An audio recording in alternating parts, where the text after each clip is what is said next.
I was thinking, right, that every year we hear about how we get a lot of new folks in the joining the Go community for the very first time, and they're curious about Go. They're picking up some tutorials and picking up some of the idioms of the language and things like that.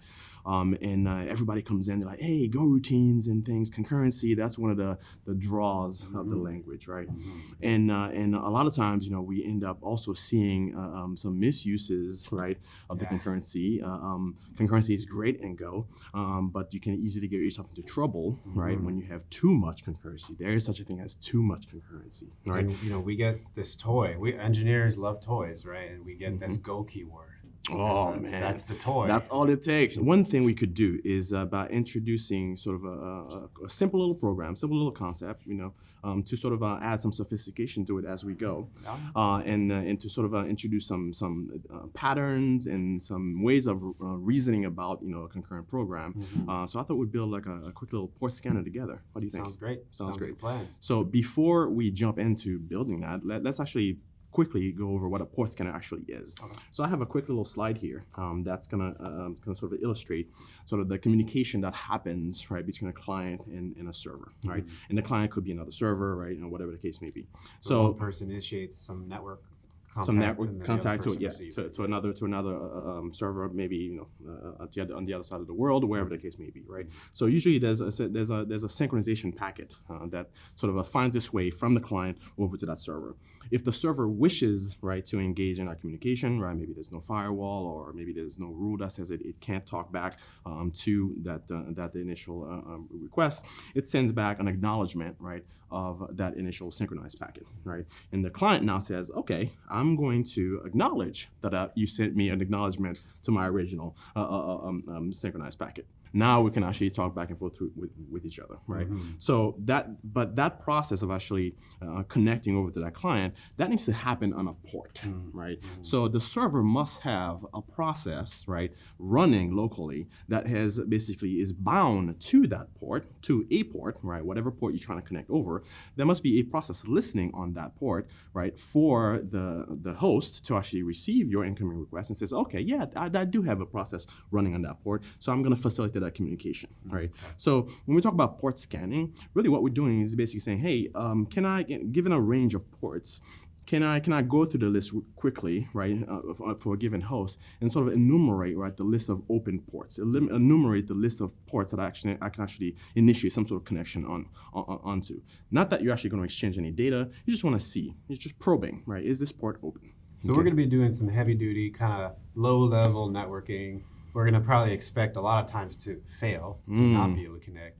But we want to figure out what are those times and what are those ports that we can connect on successfully, right? Exactly. And Go, right, exceeds at this particular kind of application, right? The standard library provides a lot of the building blocks, right, to facilitate, right, the creation of these kinds of programs. And a lot of our work today is going to be based on the net package and the dial function, because it abstracts away a lot of this sort of handshake process, the back and forth, handling drops and packets and all that stuff.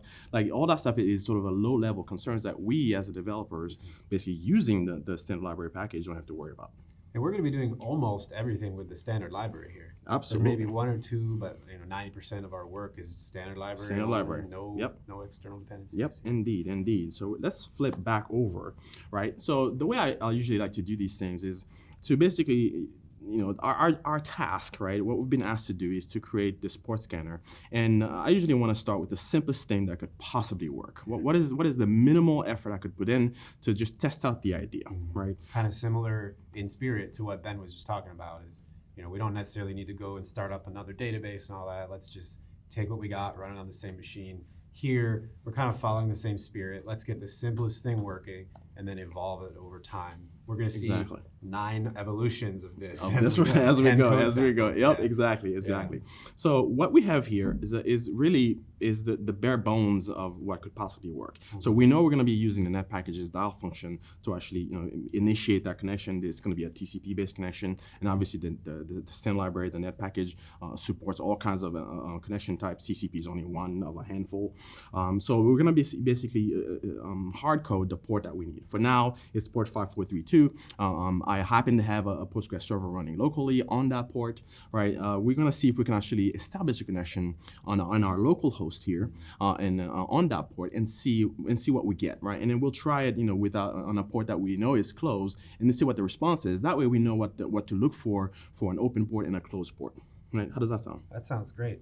And look how, this is, this is 18 lines, including the new line, including imports, but really we've got line 10 through 16. Some of that's error checking. Yep. The Go standard library makes this pretty easy. Makes it absolutely very, very easy to do. Yeah. So let's actually do a quick Go run here. This is the simplest thing, right? And then let's just run this. And it says it's open, right? And then what I'm gonna do is I'm gonna change this. I'm gonna change my port here and say 5433, right? And then I'm gonna run this again. And then now we're going to consider that port closed. Right. So let's talk about the output here. Okay. So when we call net.dial, right? So let's look at the results, the responses that come back. So we're going to get back a value of type netcon, right? That's going to be the connection value that we can use, the object, if you will, that we can use to do other things with. Maybe we want to start exchanging data. Maybe we want to send some text over and see what we get back. But that we don't particularly care about that. Our job is to find out, is this port open or not, right? So we do have some methods on that struct that comes back. We're not going to use them today, right? But we could, in the future, if we want to do some communication with the server once we connect to it or what have you. Exactly. What we're going to worry about more so today is the error value. Okay. In other words, for whatever reason, regardless of why an error was returned, we're going to consider that port closed for intent purposes, because whether or not it is closed because we couldn't reach the host or because there's nothing listening on or bound to that port on the host, we don't particularly care. An error was returned, maybe we timed out trying to get a response back. It doesn't matter. We're going to consider that port closed for intent purposes. That's why we have different responses here. 5432. Again, I have a Postgres server running that we were able to sort of successfully get a connection back. But in the cases where it was a different port that we couldn't get a response back, we're going to consider that closed. So that forms the foundation, the basis for the evolution, right, of our program and the next steps. Well, that's great. This is not a lot of code. I've used Go for a while, so I happen to think this is very understandable. I think someone from Java or even Python, C++, they can come in and get a pretty good grasp on this pretty quickly. Absolutely. But the thing is, we haven't done any sort of a scanning yet, right? So, remember, we're typically trying to enumerate a list of ports, right? So let's basically, augment our previous program by simply saying, hey, let's just range over a couple hundred ports, right? I think that's more appropriate for a scanner, right? So let's actually see, right, when we run this version of the program, what we get.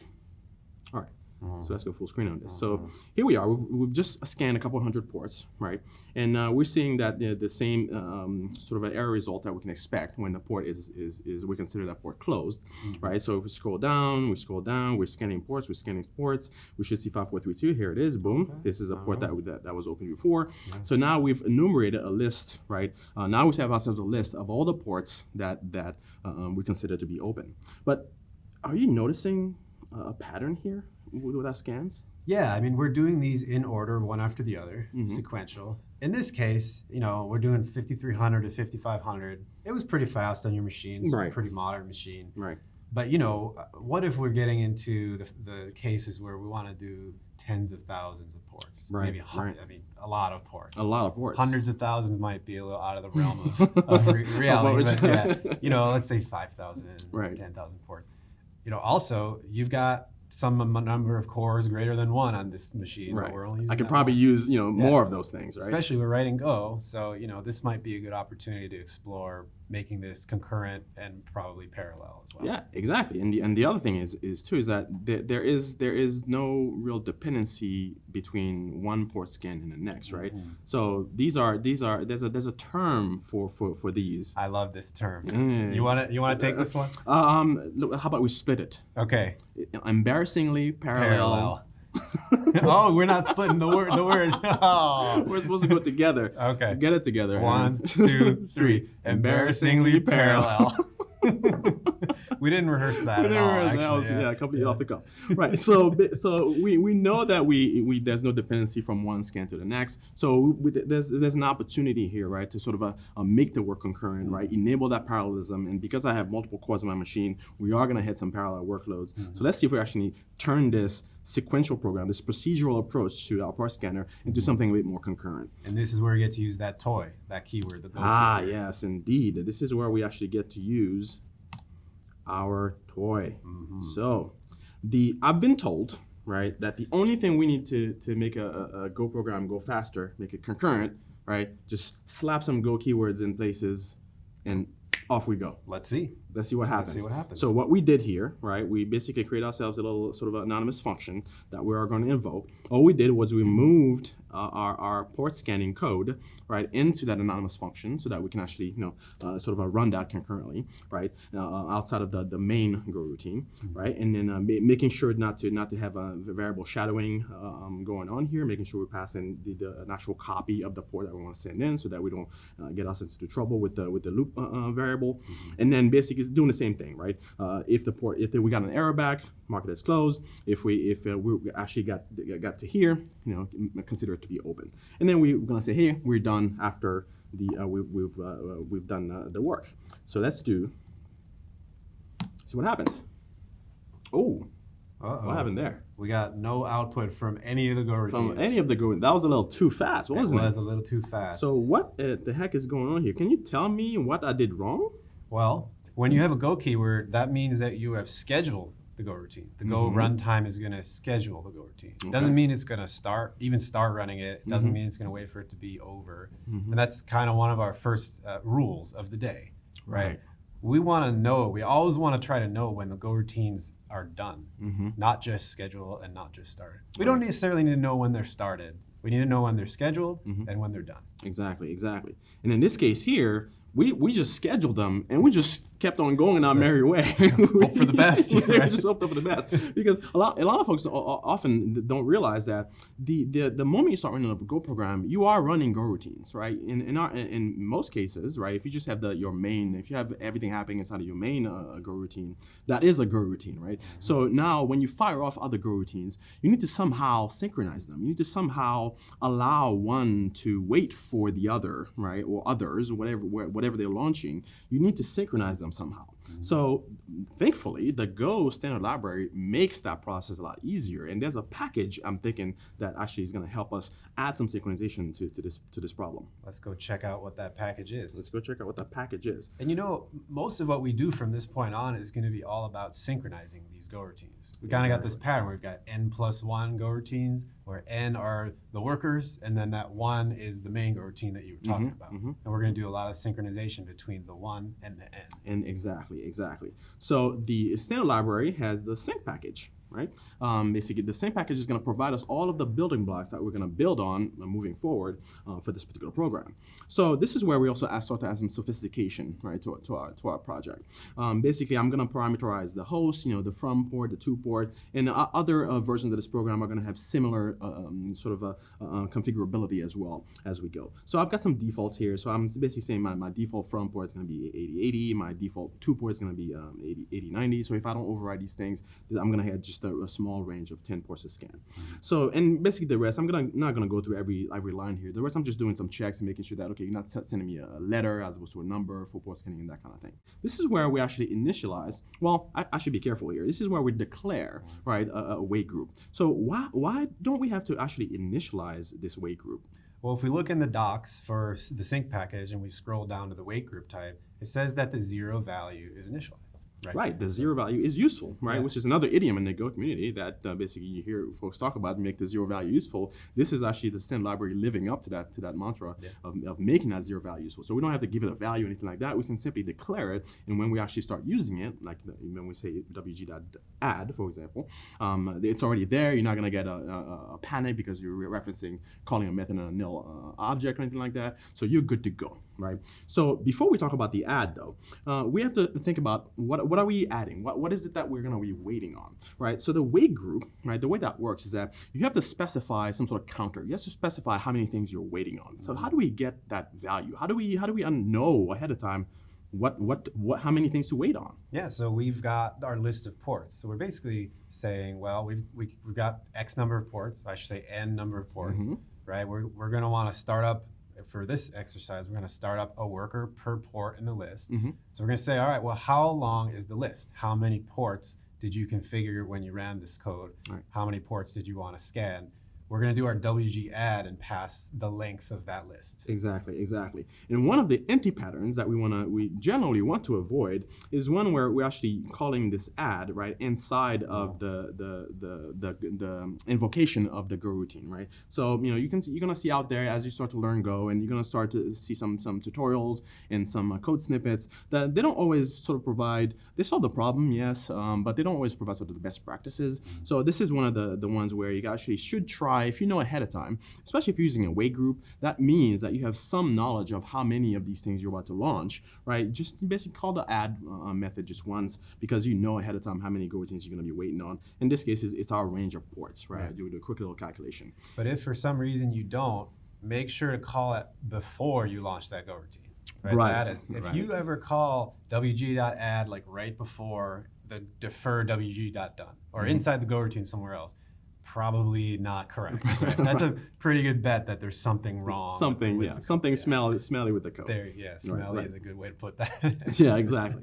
So we're not doing anything special here. Again, we're gonna iterate over our list of ports, and for each one port we want to scan, we're going to fire off a Go routine and let the work happen inside of that Go routine. And we have to ensure that when we actually, the work is done within that Go routine, that we decrement the counter that the wait group is using, right, to help us wait on the work to be done, right? And where is that work where is the waiting happening?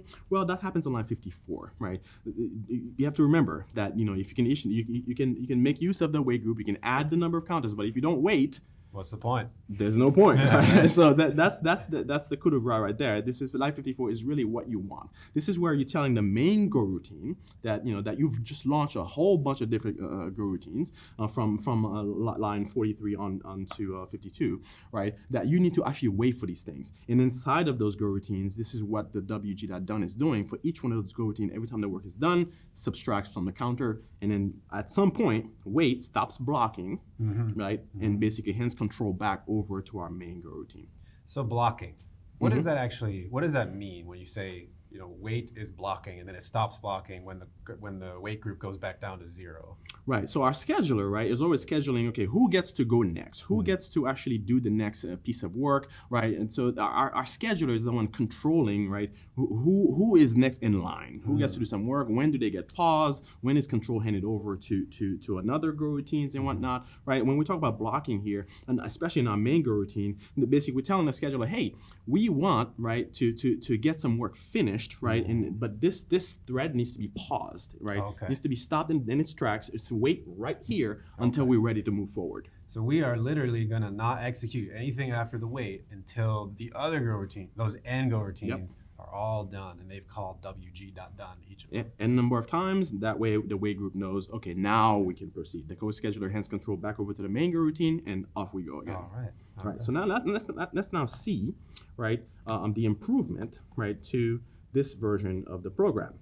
So by default, we're gonna have, hey, there we go. That's our list of 10 ports. Before we just saw done, right? Wasn't too useful, right? Basically, everything just we didn't wait for the Go routines to be done. Yeah. Now we actually waited on this. And this is going from 8080 to 8090. So yeah, just a small range. I've got enough cores on my machine. This work was done pretty quickly, right? So this is the part where I want to actually see what happens. Again, this is with a very small range of ports, just a handful, right? What if I now package this, ship it, right, and all of a sudden the customer, right, the user of this program decides to throw you a curveball, or rather they decide to actually use it in an unexpected way, right? Otherwise known as testing and production, right? Exactly. So they decide, okay, hey, you know what? I'm gonna use this nifty, port scanner, and I'm gonna scan from say 1 to 65,000. So if we try to do this now, actually, I need to specify the argument, right? I need to say, I think you're right. It's from port. I might even have that in my, hey, there we go. Hey, there we go. Yeah, we're gonna use this one. So we're gonna go from 5,000 to port to 65,000. Let's actually see how our program behaves as written. So here we go. So here we go. Ooh, that did not go well for us. That's called taking up too many resources. That is on the called machine. taking up too many resources, right? So this error is very different from what we were getting before. So now this is our host. This is our operating system telling us, you're using up too much, right? I haven't allocated that many file handles for you to be able to open, right? The operating system is protecting itself in this case, and it's basically going to prevent your program from operating, optimally, right? So we're handling this particular error. We're outputting, what went wrong, but obviously our program is not operating to spec.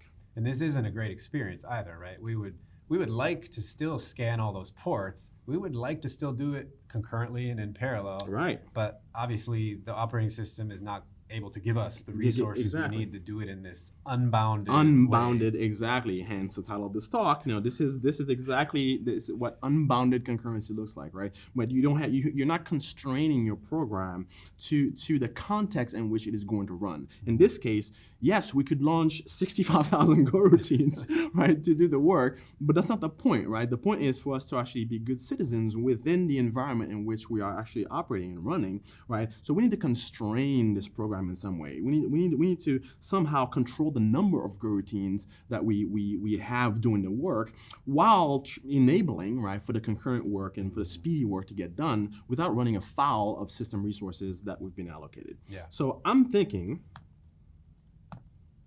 we need to introduce some new concepts, right, for this particular program. So I'm thinking this is where we introduce the concept of a worker pool. Sounds so what is a worker pool, Aaron? Well, before we had this unbounded thing where we were just doing Go and we launched a Go routine, and the number of Go routines we launched was dependent on what the user gave us, right? So we did whatever it was, almost 65,000. Yeah, so 60,000. So yeah, it was a very wide range. Yeah, right. So we obviously cannot do that, as we saw.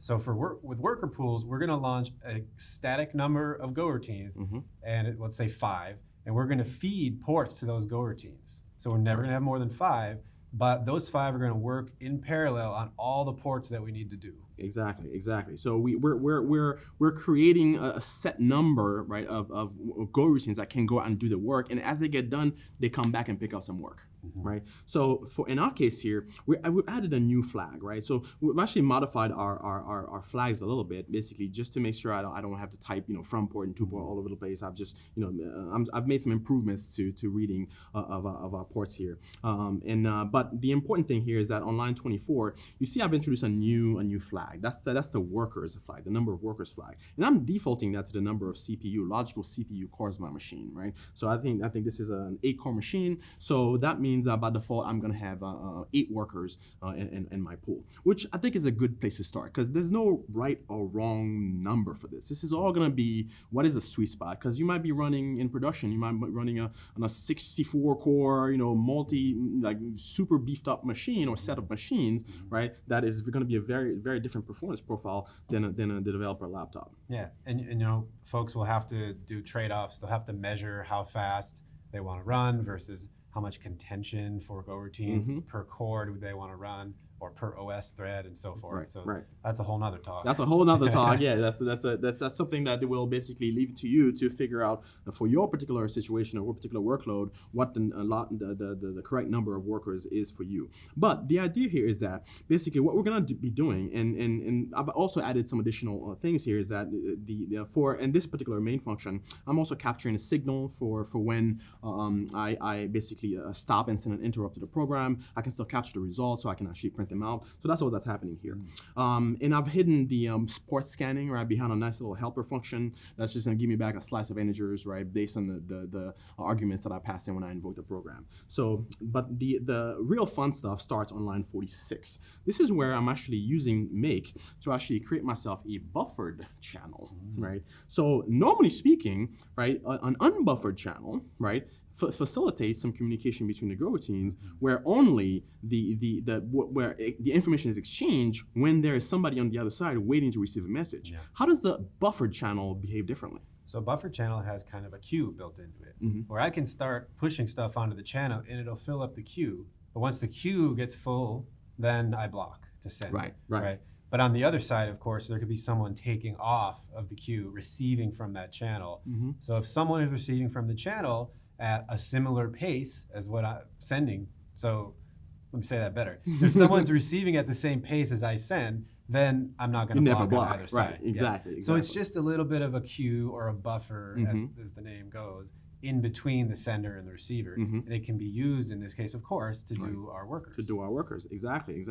So what we're gonna do is basically we're gonna launch an n number of coroutines, and that's gonna be sort of driven by the number of workers that we have in our pool, and we're gonna be using the ports chain, right, as the mechanism to feed ports into and for workers to pick ports to scan out of, right? So we need to feed some ports in there, and others are going to be picking up from there. So the way we do that is by basically we've abstracted away, we've tucked away all of that behavior, right, into this worker function, which basically we're calling a new worker. Basically, we're preparing a new worker to start accepting work, right, based on the capacity, right, based on the number of workers that we have. This is what we're doing on line 50 here, right? So let's actually go take a look, right? And then we'll come back to line 53. Let's go take a look for the definition of worker, right? So if we take a look at the signature of this function here, we're gonna take in the host. Yes, that's it. We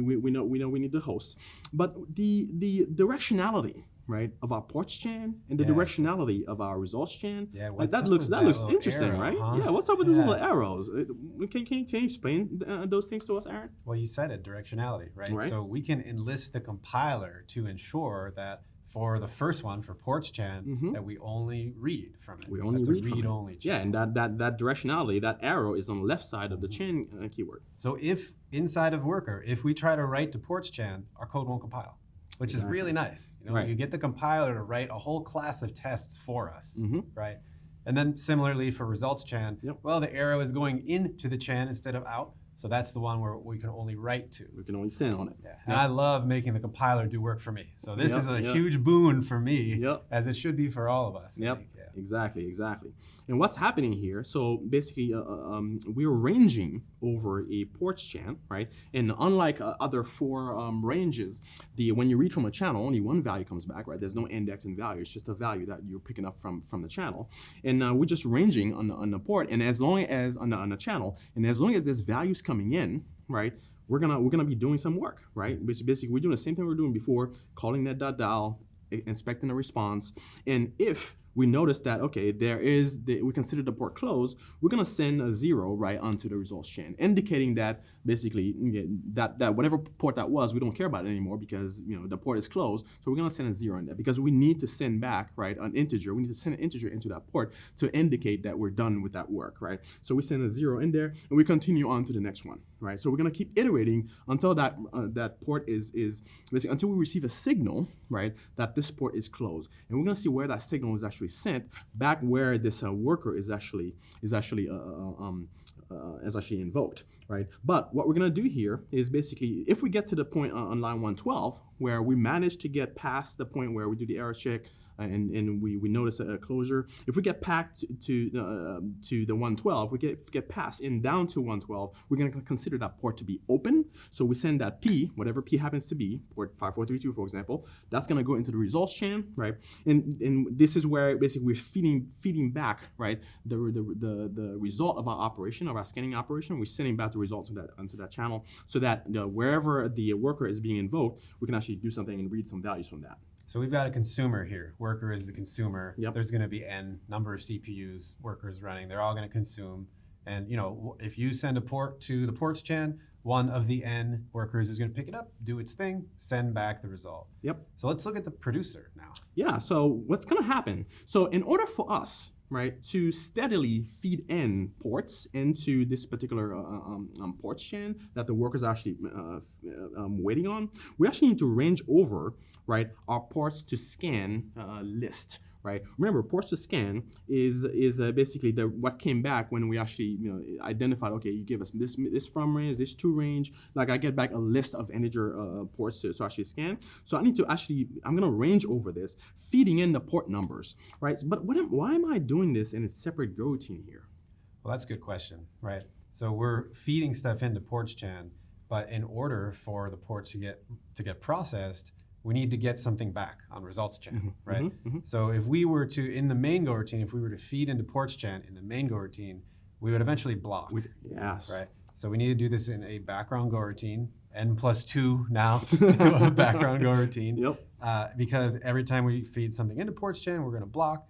And if we go further down into line 59, 60, 61, 62, 63, that's where we're going to receive from the, results chain. Right. Once we receive from results chain, then the passing part on line 55, that's going to unblock, and we'll be able to continue to pass. Exactly. Remember, we have a buffer, right, that we need to keep, loose, right? So as things are sending in there, the moment the buffer is full, right, there can be no more sends, right? So, but we need to be popping things off, right, of that results chain in order for other things to actually be able to go in, right? So we basically, it's like a conveyor belt. We can't have, a bottleneck anywhere. So we need to be able to read from the other end in order for new things to go in. So that's exactly why we have we have the feeding of the ports happening in a separate go routine, and so that we can actually have the reading off of the result chain happening here as well. And again, the important thing is we schedule in the background the person that puts stuff on to the conveyor belt. Exactly. But the person who's taking stuff off is in the main go routine. Right? Exactly. And then at the end here, we're just cleaning up after ourselves in this case, and then we actually print the results. So let's actually see this version of our program in action. This is the number 4. So let's actually go run. This is going to be 4. Let that go. And let's actually give this one the same number of ports that sort of tripped us up, right, before, right? Remember, we just ran a file of the operating system, said you had too many file handles open. We just have too many goers and trying to do too many things. So if we provide the same range again here, so this time, right, we're back to having the same kind of errors we were getting before, that, hey, the connections, is being refused, which we expect, that's our indication that basically the port is closed. But you notice that we haven't run a file of the operating system yet. We haven't hit any errors that says, hey, you've got too many file handles open, you've exhausted your resources and things like that. So we have constrained our concurrency, using the worker pool pattern. We have a set number of workers doing work. We're feeding in ports to scan. We're picking things up on the other end, and actually our program now behaves a lot more stably. And it also looks like we're actually doing this stuff concurrently. Yes. We're not just, like the first one where we're just going sequential through 1, 2, 3, 4. Yeah, exactly. And you can look at the port numbers here. It's completely out of sequence, right? Which is exactly what we want. All right. So let me stop this, and actually the results and the signal handling we got our results back. So we got 5432 open. So now that we've got ourselves the worker pool pattern, I wanted to introduce a pattern that we don't often see, right? Well, so worker pool is like a legit pattern. It's right? a legit Like, pattern. you can use this in production. It's solid. Right? Absolutely. But there's another one that I find to be quite elegant, right? That I don't often see used in the Go community, and that's a semaphore. Can you try and explain succinctly what the semaphore is? I could try. I haven't used semaphores in a long time. So I kind of see semaphore as similar to a worker pool, except it works in batches, right? It's like you batch up, let's say num CPU units of work or ports, and once they're all batched up and ready to go, then you kind of unlock and you start doing them. You start executing all 8, in your case, 8. You execute all 8 of them. Once they're all done, you start batching up 8 more, execute them all at once. So it's kind of like the opposite. You don't stream work, and the workers don't just pick it up as soon as they can. You kind of put everything on the conveyor belt. You stop the conveyor belt. You get everyone to pull stuff off the conveyor belt, do their work, and then you put all the new stuff, the new 8 ports onto the conveyor belt, and just rinse and repeat until it's all done. Right. Imagine you and your 3 other friends, right, go to a restaurant, and you need a table that seats 4 people, right? And currently the restaurant is at capacity. Every table, maybe it's a Friday night, everybody's out having fun, and you're basically out in the lobby, the waiting area, because there is no table. There's a table with 2 people, right? But 2 open seats, right? But you need a table for 4 friends. You can't. All 4 of you must be able to go in there and sit down at that table, right? You can't have sparse, one spot here, 2 spots there. You need a table for 4 people, right? So to me, that's what the semaphore is. I need all 4 of us, right, to go and sit at a table, right? Basically, that's our allocation. We need all 4 of us to be able to sit in to actually do the work of eating, Yeah, right? right. And talking to each other and having fun with each other, right? Or we simply wait until that becomes available, right? So that's the whole point of the semaphore. That's how that sort of that's what that facilitates and enables. But semaphore is not yet part of the standard library. It's part of the experimental set of packages under Golang/X. Right, but that's still, don't let that fool you. That very much, that I use this in production. It's very much part of our ecosystem and the part of the standard library. Or at times, these things sort of graduate into the standard library proper. But you have no fear, of actually using this library.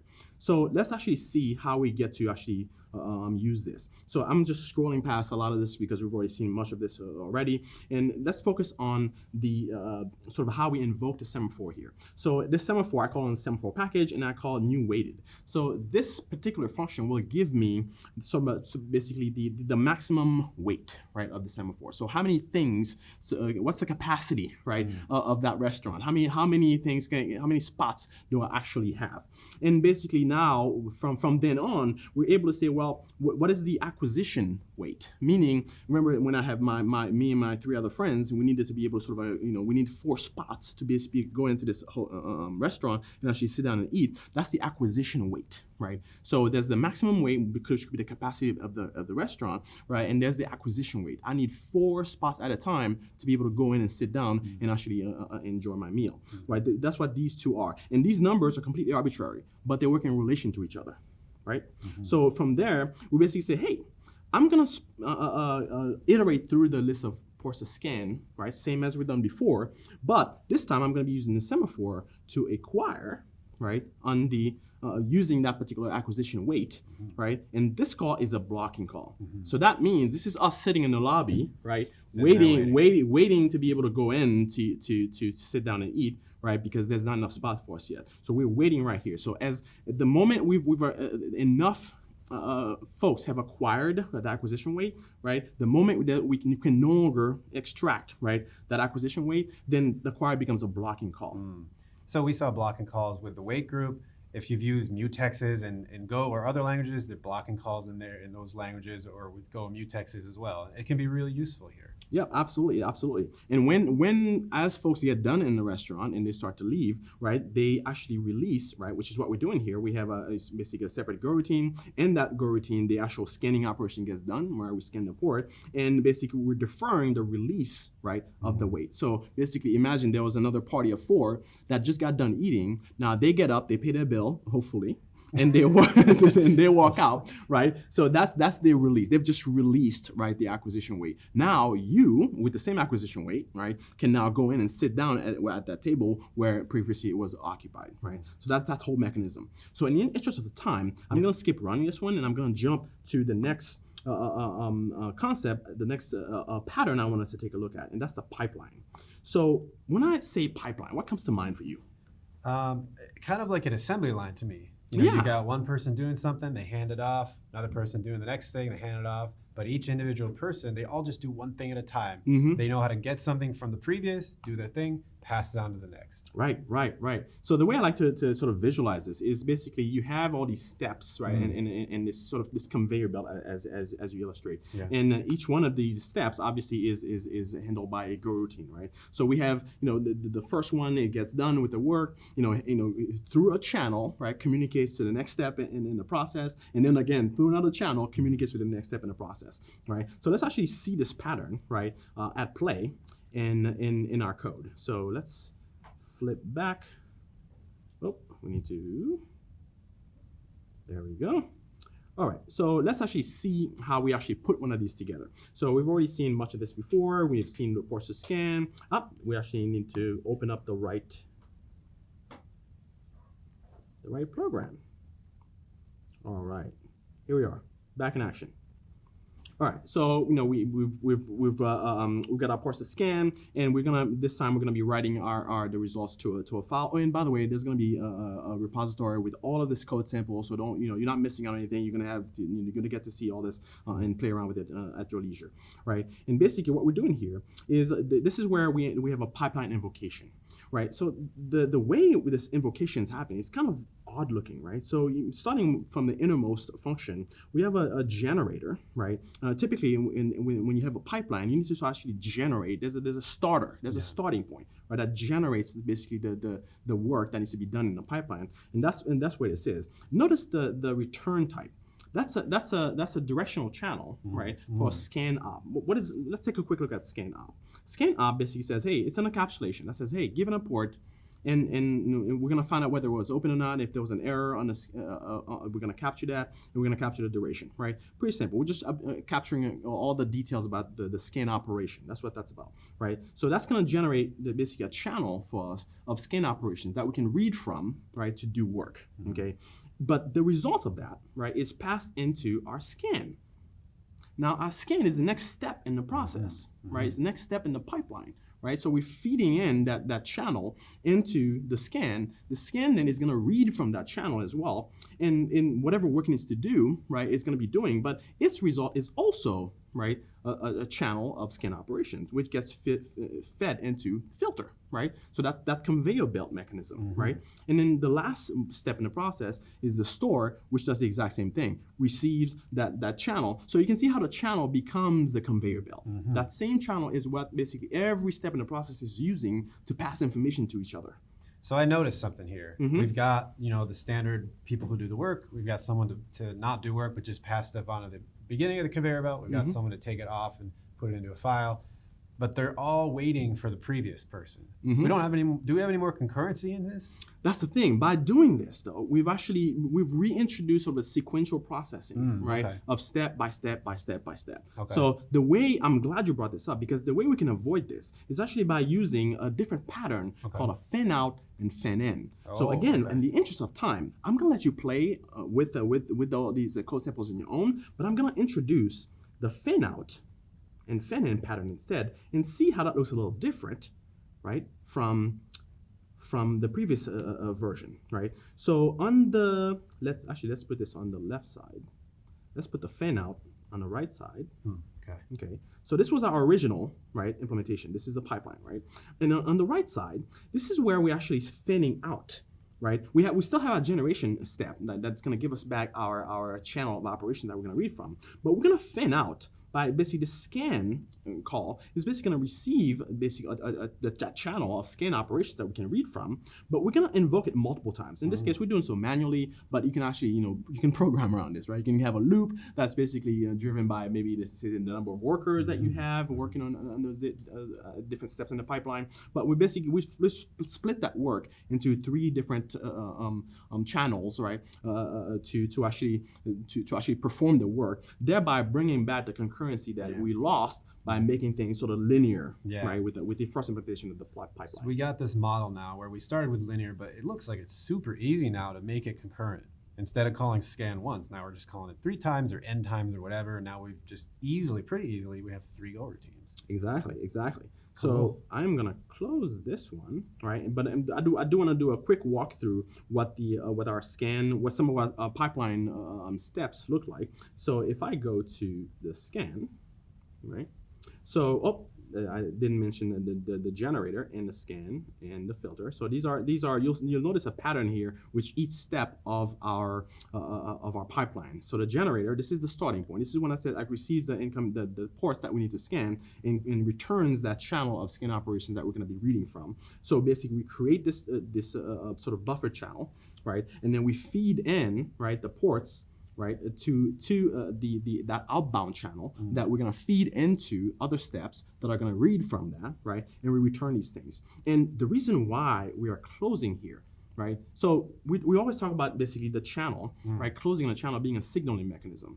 Why do you think that's important here, that we actually we need to return this channel, and we need to close it here? But in other cases, we're doing this because this is the first step in the process, the generator, right? The point I'm seeking to make is more readily illustrated with perhaps the scan operation, where we need to send back an outbound channel as quickly as possible because we are in this pipeline, right? But we're actually we need to actually close out this channel to signal, right, to the further steps down the road that there's no more data coming. Yeah. Right. Yeah. So and this is a great way to broadcast something. This is exactly. Yeah. When you close a channel, you're signaling to anybody who's reading on that channel that there is no more data coming. Right. Yeah. That's why we actually perform this work here inside of we do further close of this outbound channel here after having fed in or after having done the work, whatever work we need to do. Right. Sending in the scan into the outbound channel. Right. This happens concurrently, and we return back the outbound channel so that any other step in the process down the road can actually pick up and keep reading and know when there's no more work to be done. And so we've kind of got a pattern here. Create a channel. Yep. Use our go keyword to schedule some work. Yep. Immediately return the channel after it's scheduled, and then we kind of move on to the next step. Move on to the next step. Exactly. So let me actually quickly show this version of the program, which is our fan out. Nope. I think this is 9. Yeah. Yep, it is 9. And we have that, and we have the ports here, and then we run a pretty wide range of ports. And then in this case here, we found the one port that is open, and we can see how sort of again using that fan out and fan in pattern, we're able to actually split the work across multiple Go routines and actually merge all the steps back in so that we can get ourselves a result, and our program successfully ends. And this is cool because we were really easily able to put filter on the end of our pipeline, so we don't have to parse. So we don't have to parse through all these things. Our filter function, which is exactly what we have here, we basically said, hey, I want to filter out only the open channels, right? Which is another step in our process, right? For in our pipeline, right? Yeah. Basically, say, you only give me back the things that I care about, right? So one last thing we're going to look at before we wrap up here is the.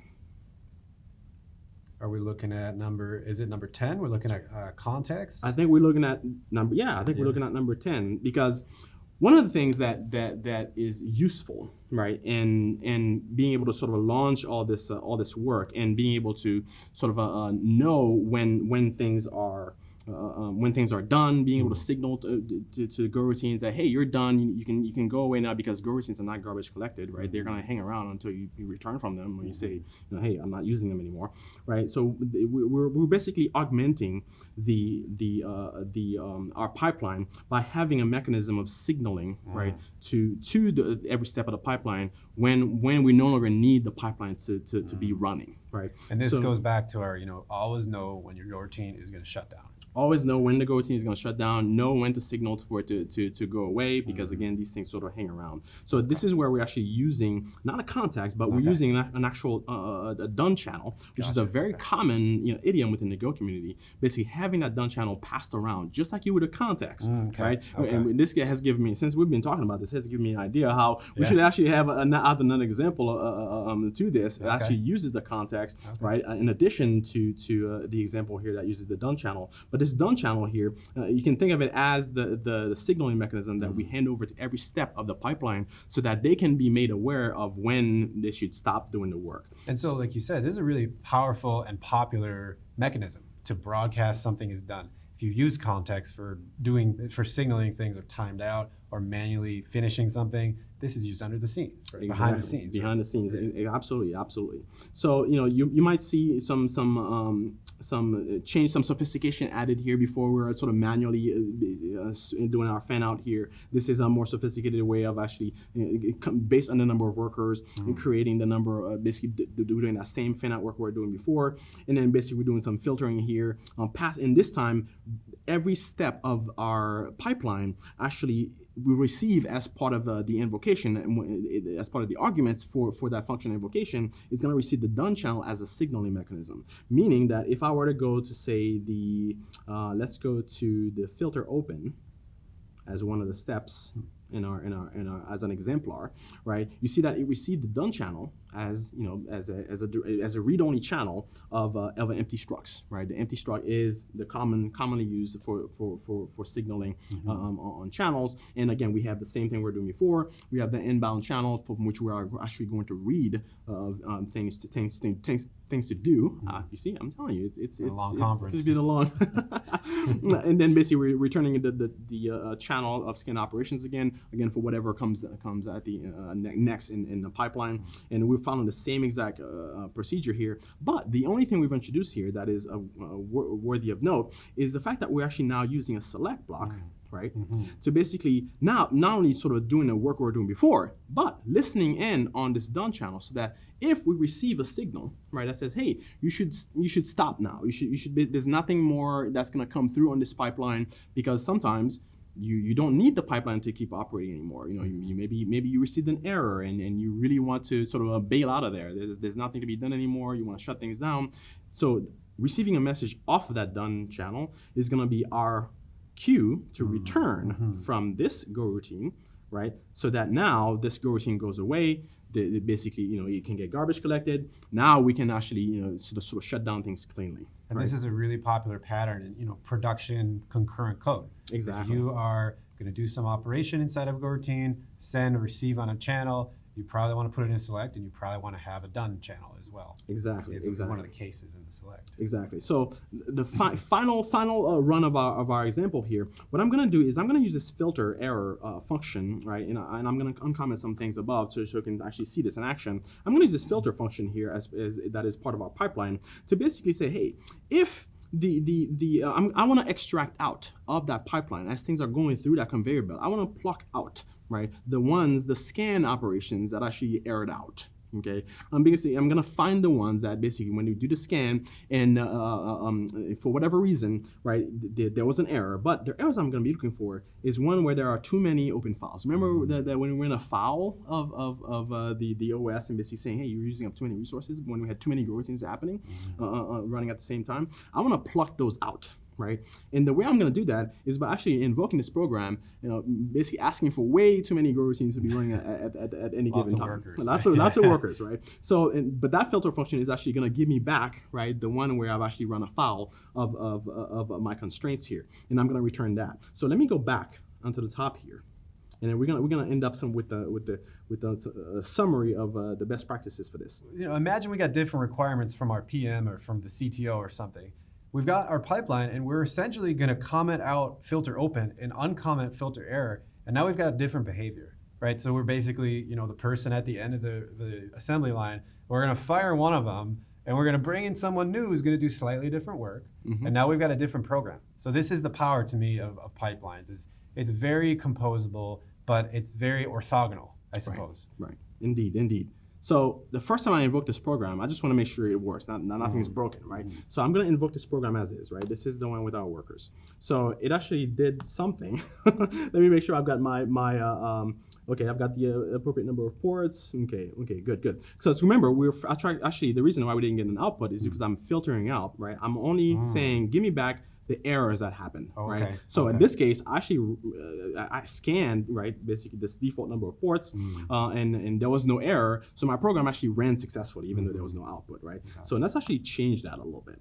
Let's actually do this, but this time around, I'm gonna provide a ridiculously wide range for ports. A lot of file descriptors. Yeah, and I'm gonna ask for a ridiculous number of workers, right? Let's actually see, right, if this goes according to how I think it's gonna go, right? The operating system is gonna tell, hey, at some point this process has got way too many file handles open, right? And our filter error function in our pipeline should be able to pluck that out of that stream of errors, happening as the scanning is happening. Our filter error should be able to pick that up. Let's see if that's it's true. Friday, but we're asking our trusty machine and trusty programming language Don't let to do me extra down. work. Don't let me down. Even though it's almost the weekend, we're still doing it. Ready? Here Here it goes. It's running. It's Okay. running. Oh, here we go. All right, too many open files. There we go. That's amazing. We actually plucked out, right, the too many open files. And what else did we do when we actually caught this? Right? Remember when we were talking about the whole signaling mechanism? So what we did here, we were ranging over, right, plucking values out of the filter error step in our pipeline, right? And the moment we were able to read a value, right, we decided, you know what? I don't want this program running anymore. We got an error we didn't like. We didn't expect. We're Shut bailing it down. out of here. We're done. We send a signaling mechanism to any other steps that might be in the pipeline, that perhaps could be wrapping filter, whatever it is. We're not doing that here, but you can actually see, hey, if I had other things, wrapping filter, whatever it is, I could send this done signal, right, to everybody, say, hey, we're out of here, we're bailing, right? And then we move on, and then basically our program can now basically shut down cleanly, right? So these are a lot of cool tricks and tips, right? Let's see if we can actually summarize this into a handful of key takeaways. Let's do it.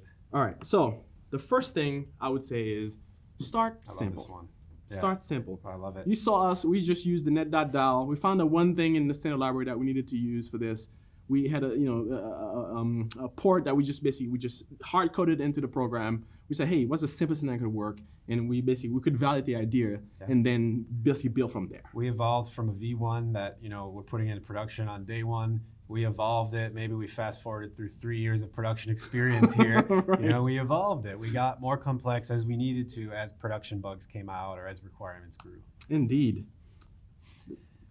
Should we do a 1, 2, 3? 1, 2, 3. Yeah. Identify the 1, 2, 3. Embarrassingly parallel. Exactly. We have way too much fun with this. Oh yeah. Yeah. So not every problem you encounter, right, is going to be suitable, right, for concurrency, right? And when you do, you need to identify the parts of your code that actually can run, right, in parallel. That's a good candidate for concurrency. And a lot of that is when they don't have dependencies with each other. Exactly. Right? If there's no dependency from one to the next, that's usually a good spot, right, for contemplating concurrency. What's the next one? Avoid runaway routines. Yes. That goes back to always make sure when you're scheduling them, at least when you're scheduling them and when they're going to be done. Exactly. And as you saw us basically saying, throwing a bunch of routines, at the task, and the operating system basically saying, you're using up way too many file handles. In that case, that was a constraint that we're violating, right, with our program. So you need to understand, and what is the context in which my program is going to run? What are the resources that I'm going to have available, right? What's the network throughput I'm working with? What's the database constraints? What's the latency? Whatever the case may be, identify the constraints within which your program is actually going to execute, so that when you have routines doing the work, you actually know what boundaries are they going to bump up against. And another thing to remember, if you're coming from C, C++, or Java, or other operating systems that give you access to OS threads, Go routines are not OS threads, right? So the operating system is not going to automatically schedule your Go routines. The operating system is not going to automatically limit your Go routines. The Go runtime lets you have lots and lots of Go routines. Indeed. So leverage the standard library, right? We didn't need to go far. Yeah, that was pretty much it. The only thing that was foreign, if you want to call it that, was the semaphore that came from the Golang X. Yeah. But pretty much everything is standard library. Yeah. Use the more advanced pattern as needed. And that's key. The last two words there, as needed. We evolved from the simple thing. And it kind of goes back to the first bullet point. Yep. We evolved from the simplest solution as we needed to.